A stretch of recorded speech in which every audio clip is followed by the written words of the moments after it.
¿Alguna vez te has preguntado qué sucede cuando alguien vive atrapado entre dos identidades, sin pertenecer completamente a ninguna? ¿Qué pasa cuando la búsqueda de uno mismo se convierte en una espiral de violencia que destruye vidas inocentes? Esta es la historia de Alex Ray Scott, una persona que nació en los márgenes de la sociedad estadounidense, miembro de la nación Cherokee pero desconectada de sus raíces, viviendo en constante movimiento como si huyera de algo que ni siquiera podía nombrar. Una historia que nos llevará desde los barrios pobres de Oklahoma hasta los lujosos apartamentos de Manhattan, donde el silencio se rompió de la manera más brutal posible en los años 90. En algún lugar del estado de Oklahoma nació Alex Ray Scott.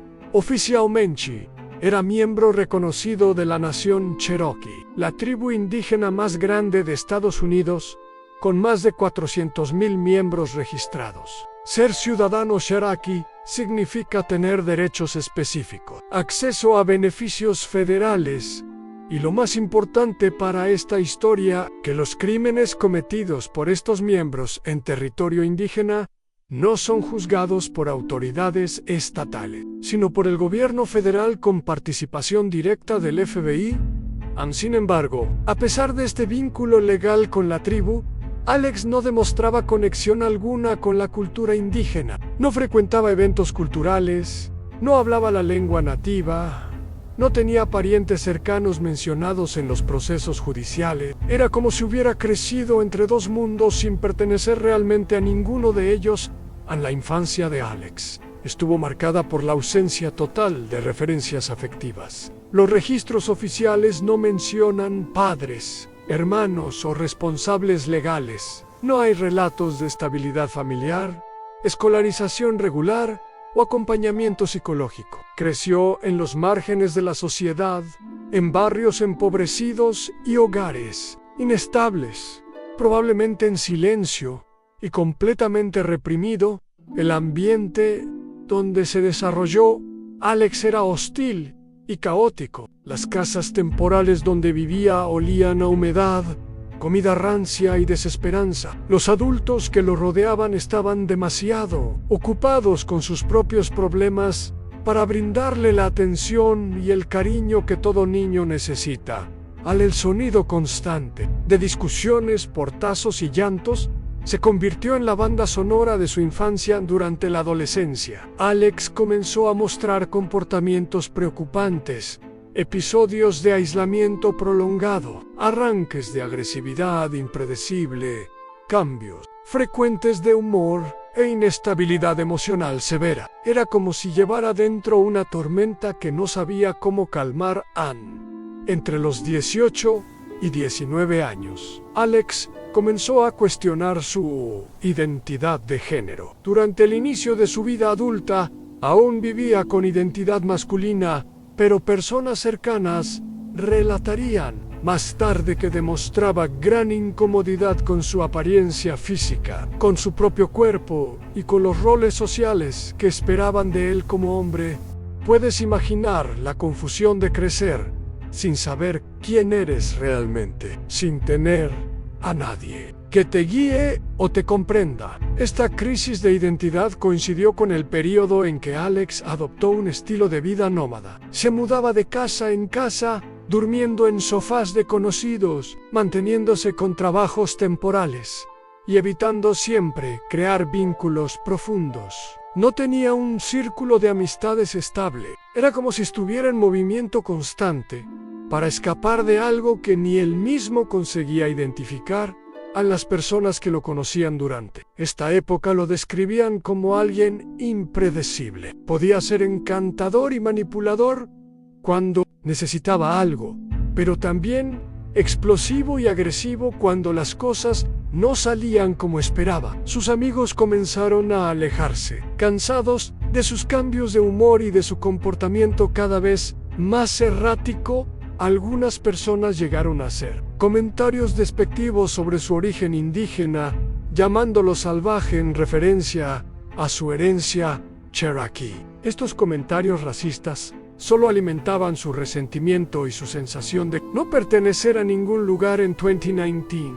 Cuando Alex tenía 24 años, su vida ya era un completo caos, sin hogar fijo, sin trabajo estable y con un historial de comportamientos agresivos. Se había convertido en una persona que nadie quería cerca. Los pocos conocidos que le quedaban habían comenzado a evitarlo. Hartos de los conflictos constantes que generaba su presencia, fue en este contexto caótico que apareció Robin Lee Skodepol, un hombre de 63 años que vivía en Broken Arrow, una ciudad tranquila del estado de Oklahoma. Robin era la definición de una persona sencilla y bondadosa, discreto. Habitus simplis, trabajaba haciendo trabajos esporádicos para vecinos y conocidos, a cambio de algo de dinero. Ann vivía solo en una casa modesta, en el este de la ciudad. Era soltero, sin hijos, sin muchos vínculos familiares, y probablemente sentía el peso de la soledad que acompaña a tantas personas mayores. Fue por eso que decidió alquilar uno de los cuartos de su casa, no solo por el dinero extra, sino por la compañía, por tener alguien con quien conversar de vez en cuando. La casa de Robin olía a café recién hecho y a limpieza doméstica. Las paredes estaban decoradas con fotografías de paisajes y algunos recuerdos de su juventud. Era un hogar humilde pero acogedor, el tipo de lugar donde alguien podría sentirse seguro y protegido. A quien tocó a su puerta fue precisamente Alex, que se convertiría en su último inquilino, en el peor sentido de esa frase. En los primeros días todo parecía marchar bien. Alex se presentó como un hombre dedicado y trabajador. Ocupó el pequeño cuarto trasero y llegó diciendo que estaba intentando recomenzar su vida en nueva etapa. Nueva oportunidad, Ann prometió. Ayudar con los gastos de la casa, mantener todo en orden. Esas promesas típicas de quien aparenta querer cambiar de vida. Robin, con su naturaleza confiada, le creyó y le dio la bienvenida con los brazos abiertos. Ann crees, pero pronto quedó claro que el discurso de Alex no coincidía con sus acciones. Las semanas fueron pasando y comenzó a mostrar un comportamiento cada vez más inestable. Se aislaba durante largos periodos, encerrado en su cuarto. Solo salía para tomar algo de la cocina y regresaba inmediatamente a su refugio cuando hablaba. Lo hacía en un tono extraño, susurrando de manera paranoica, mirando constantemente hacia los lados como si alguien estuviera siempre escuchando. El ambiente en la casa se volvió tenso, cargado de una electricidad invisible que ponía los nervios de punta. No tardó mucho en comenzar la evasión con el alquiler. Primero fue un retraso, luego vino la excusa, después el silencio total. Pero Robin, según los vecinos, era el tipo de persona que cree demasiado en el lado bueno de las personas. Paciente hasta cuando no debía serlo. Daba 1, 2, 3 oportunidades. Era gentil, tenía empatía genuina. Aguantó más de lo que muchas personas habrían soportado y aún trataba a Alex con respeto. Intentaba mantener un ambiente cordial. Lo ayudaba como podía.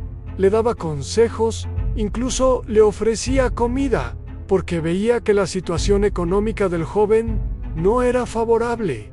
¿Qué harías tú si fueras Robin? ¿Hasta dónde llegarías para ayudar a alguien que claramente está aprovechándose de tu bondad? En agosto de 2019, Robin ya estaba perdiendo la paciencia con Alex. Para ser honestos, había aguantado demasiado y seguía siendo amable, porque había llegado a un punto en que Alex no conseguía pagar el alquiler ni comprar su propia comida, y tampoco se esforzaba por cambiar la situación.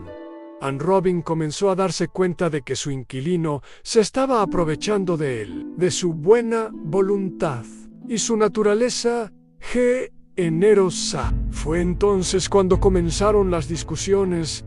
La convivencia ya venía tensa durante semana, pero hubo una noche que cambió el rumbo de toda la historia. Robin estaba sentado en su sillón favorito viendo televisión cuando Alex apareció en la sala con un tono de voz suave, casi seductor. En esa noche, Alex llevaba ropa diferente a la habitual una camisa más holgada, pantalones cortos más ajustados, algo que no era común en su forma de vestir cotidiana. Se acercó a Robin y le hizo una propuesta directa e indecente. Sí, Robin se hacía cargo de todos los gastos de la casa. Ellos podrían divertirse juntos. Robin se quedó en silencio, completamente sorprendido y asustado por esa propuesta. Según vecinos y conocidos, nunca había demostrado interés romántico o sexual hacia Alex, y tampoco parecía ser el tipo de persona que cedería a chantajes o se involucraría íntimamente con inquilinos. La respuesta del hombre fue seca y directa a necesitas irte de aquí, y eso fue el detonante allí mismo, en medio de la sala. Alex se dio cuenta de que ya no tendría más espacio en esa casa, ni protección, ni control sobre la situación, y simplemente no lo aceptó. La cronología exacta de los eventos que siguieron no está completamente clara, pero lo que sí sabemos es que el crimen no ocurrió el mismo día de la propuesta indecente. Fue en algún otro momento cuando la tensión finalmente explotó.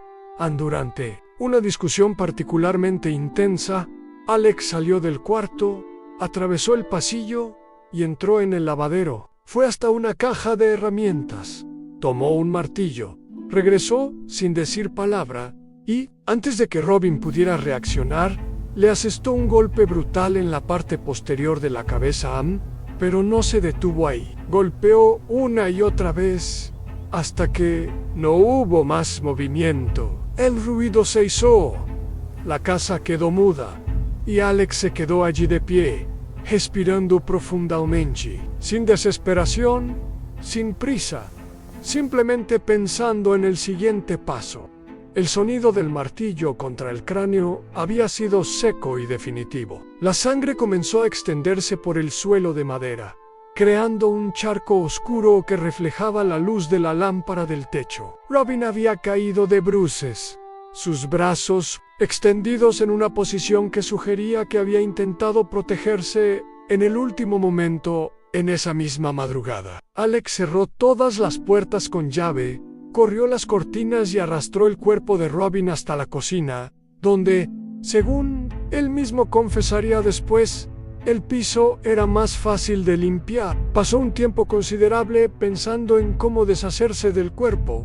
Fue entonces cuando tomó una sierra eléctrica portátil que Robin usaba para cortar madera en el patio trasero y comenzó a separar el cuerpo en partes, empacando cada sección en bolsas negras de basura. Algunas partes requerían el uso de una sierra manual porque la eléctrica se atascaba en las secciones más densas. Más tarde relataría todo esto con una frialdad escalofriante.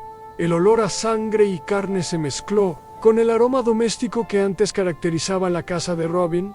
Alex trabajó meticulosamente, como si fuera una tarea rutinaria, limpiando cada superficie, cada gota de sangre, cada rastro de lo que había ocurrido. Después de terminar su macabro trabajo, limpió todo de forma minuciosa. Selló las bolsas con cinta adhesiva plateada y, esa misma noche, colocó las bolsas en el maletero del coche. Condujo por calles sin cámaras de seguridad, por rutas poco transitadas que conocía bien. En una bolsa fue arrojada en un contenedor de escombros, detrás de una gasolinera abandonada. Otra fue dejada a la orilla de un arroyo, envuelta entre ramas y maleza. Una tercera fue escondida en un área boscosa, que solo alguien que conociera bien la ciudad sabría cómo llegar. Todo en silencio, todo sin testigos, todo ejecutado con precisión. En los días siguientes, Alex limpió el resto de la casa, tiró las alfombras, lavó el suelo y comenzó a encubrir la desaparición del hombre. Utilizó el teléfono celular de Robin para enviar mensajes a las personas que podrían extrañar su ausencia, diciendo que estaba viajando y que estaría fuera por un tiempo. Escribía con el mínimo esfuerzo posible, sin puntuación, sin estilo personal, como si fuera intencional hacer parecer que Robin estaba actuando de manera extraña, pero aún estaba vivo. Aún por increíble que parezca, funcionó. Uno o dos amigos encontraron extraños los mensajes, pero la mayoría creyó la historia. Nadie quería imaginar lo peor. Una sola persona llegó a contactar a la policía solicitando una verificación de bienestar. Pero como no había señales de allanamiento y Robin continuaba respondiendo mensajes, el caso fue archivado como desaparición voluntaria anal. Darse cuenta de que su plan había funcionado, Alex permaneció algunos días más en la casa. Dormía en el mismo lugar donde había quitado la vida a Robin, usaba el mismo baño, la misma cocina donde todo había ocurrido, todo con la mayor frialdad del mundo. Durante el día mantenía las ventanas cerradas, por la noche salía en coche y regresaba muy tarde. Nadie lo veía realmente. Nadie sabía si aún vivía allí, hasta que de repente simplemente desapareció, llevándose todo lo que podía cargar: documentos de Robin, tarjetas bancarias, dinero, todo lo que pudiera tener algún valor o utilidad. Dejó atrás el escenario perfecto en una casa limpia, vacía, sin dueño y sin pruebas, en septiembre de 2019. Ya había pasado más de un mes desde que Robin había desaparecido, o al menos eso era lo que su círculo de amigos creía. Alex continuaba como si nada hubiera pasado. Hayviet, la ciudad sin dejar rastros, con los documentos de Robin en el bolsillo y una pequeña cantidad de dinero, pero en lugar de dirigirse directamente a Nueva York, como pretendía, aún pasó un tiempo circulando por Oklahoma. Necesitaba un nuevo lugar donde quedarse y, mientras no lo encontraba, dormía en sofás en casas de amigos, pensiones baratas o casas de conocidos, siempre pidiendo algún tipo de ayuda. Hacía algunos trabajos esporádicos para conseguir dinero, para mantenerse. Después de todo, lo que había tomado de Robin ya se estaba agotando. En uno de esos lugares donde trabajó, se acercó mucho a una colega que le ofreció un lugar temporal para quedarse. Esta mujer tenía un hijo pequeño. La casa era simple, el ambiente estrecho, pero el corazón de madre siempre tiene espacio. Para uno, MS, esa mujer se conmovió por la historia de Alex y lo llevó a su casa. Alex vivió con ellos durante pocos días, alegando que estaba esperando que llegara algo de dinero. Era educado, servicial, sabía cómo actuar, sabía que se acercó mucho al hijo de la mujer, un niño de apenas 5 años. Aparentemente todo iba muy bien, pero la verdad es que lo peor estaba ocurriendo sin que nadie se diera cuenta. Poco tiempo después de que Alex saliera de la casa de esa colega, la mujer buscó a la policía. Su hijo había hecho un relato perturbador. Le contó a su madre que Alex, en más de una ocasión, había forzado al niño a tener intimidades con el ANE. A partir de ahí se instauró un proceso criminal. El contenido integral de las denuncias no fue liberado a la prensa, y el nombre de la madre e hijo también se mantuvo en secreto por razones obvias de protección a menores. Lo que quedó registrado oficialmente en los expedientes fue que Alex Ray Scott fue formalmente acusado de conducta de naturaleza criminal contra un menor de edad durante el periodo que residía en la casa de la madre de la víctima en la Fiscalía de Oklahoma. No tuvo dudas sobre la gravedad del caso, solicitó prisión inmediata y Alex fue localizado, detenido y fichado por primera vez. La ficha criminal ahora tenía nombre, fecha y un punto de partida oficial. Pero debemos recordar que él formaba parte de una tribu indígena y, en gran parte por eso, no respondía de la misma manera que otros a las leyes. En realidad, sí respondía, porque la legislación estadounidense solo interviene en el juicio de personas de la comunidad indígena cuando los actos ocurren dentro de la comunidad. Y este no era el caso. Sin embargo, el abogado que consiguió era muy bueno. Logró utilizar un poco esta cuestión de su origen indígena y también consiguió la liberación de Alex con la condición de usar una tobillera electrónica. La justicia creía que se mantendría disponible hasta el juicio, pero ese no era su plan. Con la tobillera en el pie y la ficha criminal marcada por primera vez, Alex comenzó a vivir en modo silencioso. Salía poco, hablaba aún menos, pero todo aquello formaba parte de un plan. A finales de diciembre de 2019, removió el monitor electrónico usando un cuchillo calentado y cinta aislante para dañar el rastreador, hasta que dejara de emitir señal después. Tiró el dispositivo en cualquier basurero de una gasolinera, al borde de una carretera, y desapareció definitivamente. El destino ahora era otro Nueva York ya en Manhattan. Adoptó una postura más discreta,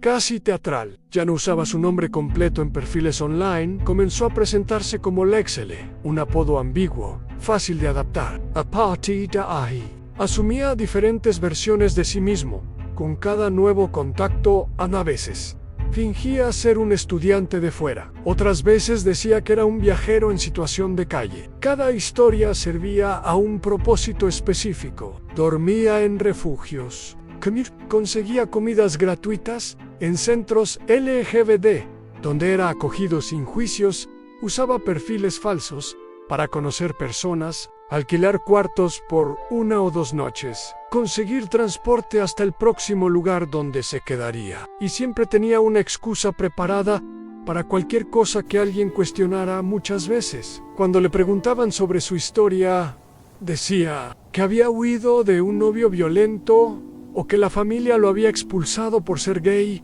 o que estaba intentando recomenzar su vida en una ciudad grande. El hecho es que Alex siempre estaba intentando sacar ventaja. Esa era la verdad. Era básicamente el alcalde de Pobrecito Lanjao, un artista de la manipulación, siempre sacando provecho de quienes creían estar ayudando al inocente. En enero de 2020, otra persona entró en la historia de Alexan, un hombre llamado Kenneth Sevinsky, de 64 años. Comenzaron a conversar a través de una aplicación de citas. Alex se presentaba como Lex. La foto era genérica, el perfil escaso en información, pero el tono de la conversación era gentil, accesible, con respuestas rápidas y elogios simples. Ankinif era comerciante de antigüedades y algunas obras de arte. Vivía solo en un apartamento muy cómodo en el Upper East Side. Frecuentaba la iglesia 5 veces por semana y era querido en su barrio. Pero, como mucha gente, también vivía momentos de soledad y quería compañía en el apartamento de Kinif. Olía a madera pulida y libros antiguos. Las paredes estaban decoradas con cuadros cuidadosamente seleccionados y estantes llenos de objetos de valor que había coleccionado a lo largo de los años. Era un hogar que reflejaba décadas de trabajo honesto y buen gusto. En la noche del 27 de enero de 2020, Alex aceptó encontrarse con él personalmente. Quedaron a las 10:30 de la noche en la cuadra donde vivía Kinef. Al encontrarse, Kinef invitó a Alex a subir a su apartamento. Para una persona como Alex, que siempre había estado al margen de la pobreza, aquel hombre era riquísimo. Aquello era señal de lujo, tanto que se quedó impresionado con el apartamento, que tenía muchos objetos de valor debido a la profesión de Kinef, que comercializaba antigüedades y obras de arte. Al inicio del encuentro, todo transcurrió bien. Conversaron, rieron, compartieron un vino que Kinef había separado para la noche. El ambiente era relajado. La conversación fluía naturalmente y por un momento parecía que ambos estaban disfrutando de la compañía mutua, pero en algún momento la conversación se desvió de lo esperado. Alex hizo una propuesta directa. Quería dinero. Para él, aquello era casi como un trabajo. Iría a la cama con él a cambio de una buena cantidad de dinero. Para Kinef, aquello fue un insulto. Rechazó de forma educada pero clara. Intentó terminar el encuentro de manera respetuosa, tal vez incómoda, pero sin hostilidad. Kinef simplemente se levantó, caminó hacia la puerta e indicó calmadamente que era hora de que Alex se fuera. La conversación no había evolucionado como él esperaba y simplemente quería terminar aquel encuentro. Aquella noche, en paz, pero Alex no estaba allí para aceptar un no. Alex también se levantó. En un arranque súbito, atravesó la sala. Fue hasta una estantería y agarró una estatuilla de hierro muy pesada, una pieza decorativa densa y fría que combinaba con el ambiente. Reeve utilizó ese objeto para golpear con fuerza total la espalda de Kenneth, y el impacto fue brutal. Kenneth cayó de rodillas tratando de entender qué estaba pasando. Aún intentó levantarse, confundido, desequilibrado, pero Alex no se detuvo.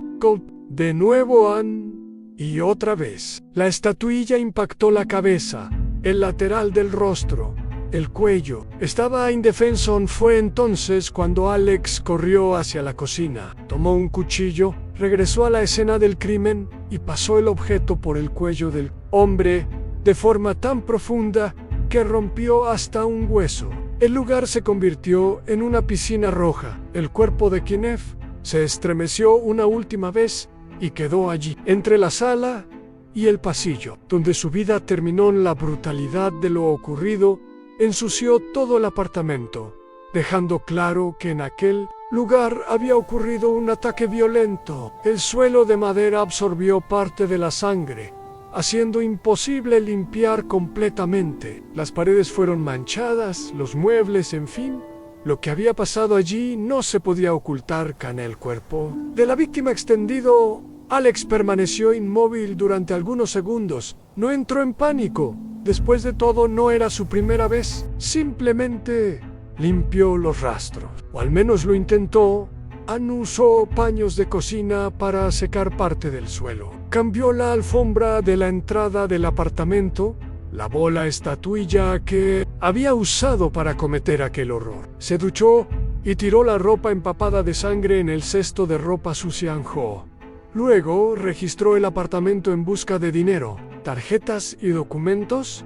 Tomó el celular de Kenneth, lo desbloqueó con su huella digital y también se llevó su billetera. Después apagó las luces, cerró la puerta con llave y salió discretamente del edificio. Eran poco más de las 3 de la madrugada. En los momentos siguientes, Alex hizo lo posible por mantener activa la ilusión. Respondió mensajes como si fuera Kenneth, diciendo que estaba viajando, resolviendo asuntos personales, que estaría alejado por un tiempo de los negocios. El tono de los mensajes era breve y desconectado, pero la mayoría de las personas no sospechó. Después de todo, Kenneth era reservado y desaparecer por unos días no parecía nada fuera de lo común, pero una amiga cercana encontró muy extraños los mensajes y quería saber qué estaba realmente pasando en ese momento. Dos cosas estaban ocurriendo en paralelo. Mientras Alex intentaba distanciarse de la escena del crimen y usaba las tarjetas de la víctima sin el menor pudor, pagando hospedaje y alimentación en hoteles baratos. La amiga de Kenneth estaba cada vez más inquieta y nerviosa. Ya había intentado llamar, enviar mensajes, y ahora tomaría una decisión audaz, pero muy importante. Con la ayuda del administrador del edificio, entró al apartamento de su amigo Kenneth. Tan pronto como la amiga de Kenneth entró, encontró un escenario extraño. Había algunas manchas en el piso de madera, algo de ropa desordenada en la entrada del apartamento y lo que parecían salpicaduras de sangre en el baño. Para ella, eso ya era señal de que algo estaba mal. No siguió adelante, no tocó nada. Salió del apartamento y llamó inmediatamente a la policía. Minutos después, los policías llegaron al lugar. Registraron el apartamento de forma minuciosa y encontraron a Kenneth caído en el suelo de la sala. Tenía heridas profundas en el rostro y el cuello. Había sangre por todo el ambiente, incluyendo marcas en la pared y en el piso que ya estaba manchado. La escena era brutal. Y lo curioso es que todo fue descubierto muy rápidamente, porque la amiga de Kenneth decidió entrar al apartamento justo al día siguiente de su muerte. En encontrar a quien había hecho aquello no sería difícil, porque Alex estaba usando las tarjetas de la víctima. Bastaba con una orden de revelación de secreto bancario para rastrear al asesino, pero ni siquiera fue necesario. porque en la mañana del 30 de enero de 2020, Alex entró espontáneamente a una comisaría de Manhattan con algunos cortes en las manos y con la ropa manchada de sangre. Dijo: sin rodeos, creo que pude haber quitado la vida a alguien anoche. Tenía la billetera de Kniff, las tarjetas y el celular de la víctima. Dijo que no recordaba todo con claridad, pero que sentía que había hecho algo horrible durante el interrogatorio inicial. Alex permaneció en silencio las primeras horas, pero a medida que los investigadores presentaban las pruebas, como las imágenes de las cámaras del edificio, los registros de las tarjetas, las capturas de los mensajes, comenzó a ceder. Poco tiempo después, confesó el crimen en detalle. Las acusaciones se formalizaron rápidamente en robo de identidad, fraude bancario, obstrucción de investigación criminal y homicidio. Lo que nadie imaginaba es que esta sería solo la punta del iceberg. En los primeros días de detención, Alex solicitó una conversación franca con alguien de la investigación. Quería hablar con una mujer y fue ahí cuando comenzó a contar la verdad de forma cruda. Dio todos los detalles de la noche en que quitó la vida a Kniff. En algún momento del interrogatorio, la investigadora preguntó sobre su antiguo compañero de casa, Robin Scodepel. En ese momento él miró a los ojos de la oficial y dijo: a ustedes lo van a encontrar también. Pero va a ser más difícil cuando la policía divulgó que Alex Ray Scott había confesado 2 homicidios y también era acusado de un crimen de abuso de menor. El caso ganó los titulares en todo el país, pero no fue solo la brutalidad de los crímenes lo que impactó. Fue la transformación que vino después. Hasta entonces, Alex era identificado públicamente como hombre. Sus documentos, sus redes sociales, los boletines de ocurrencia, todo lo vinculaba a una identidad de género masculina. Pero después de ser arrestado, ya detenido en Rikers Island, Alex inició su transición de género. Dejó crecer el cabello, comenzó a usar maquillaje y pidió ser tratada en femenino. Pasó a ser llamada mujer trans. Y eso por sí solo se convirtió en un debate aparte dentro de los medios. En la prensa simplemente no sabía cómo informar. Parte de los medios se refería a Alex como él, otros como ella. El nombre oficial, Alex Ray Scott, era neutro y mantuvo ese nombre. Pero la duda sobre los pronombres dividía incluso a profesionales del derecho.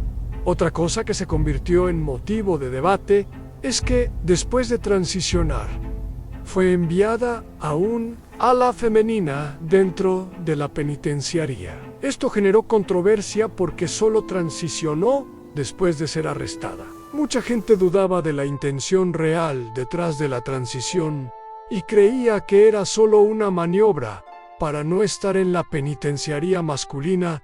El juicio de la hora. Alex Ray Scott fue todo menos común. Entró a la sala escoltada, esposada, vistiendo el uniforme beige de la penitenciaría y una mascarilla quirúrgica blanca, porque aún era tiempo de pandemia. Su cabello estaba recogido en un moño improvisado y la mirada era fría y vacía, como si ya supiera lo que estaba por venir.